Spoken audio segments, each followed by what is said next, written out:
Hello! അങ്ങനെ നമ്മുടെ മൗനരാഗം പുതിയ പ്രൊമോയില് സരയു വീണ്ടും ആ ഒരു ക്രൂര മനസ്സിലേക്ക് പോവാട്ടോ. കല്യാണിയെ ഭയങ്കരമായിട്ട് നമ്മുടെ സരയു വെറുക്കുന്നുണ്ട്.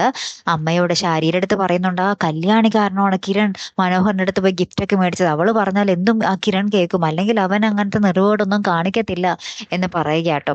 അപ്പുറത്ത് നമ്മുടെ ഗംഗപ്രസാദ് പറയുന്നുണ്ട്, അവന്റെ അച്ഛൻ മരിക്കേണ്ടി വന്നു അവന് കല്യാണത്തിൽ നിന്നും പിന്മാറാൻ. എന്തായാലും സംഭവം പൊളിച്ചു" എന്നൊക്കെ പറഞ്ഞ് ഭയങ്കര ഹാപ്പി ആയിട്ട് നിൽക്കുവാണ്.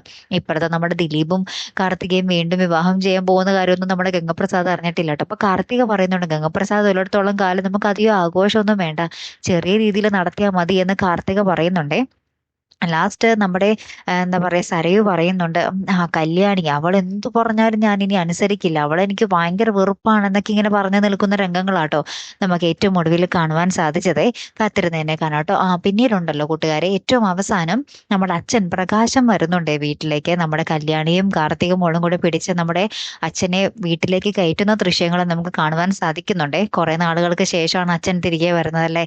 കാത്തിരിക്കാട്ടോ. അപ്പൊ അടുത്തൊരു വീഡിയോയുമായി വരുന്നത് വരയ്ക്കും ഗുഡ് ബൈ.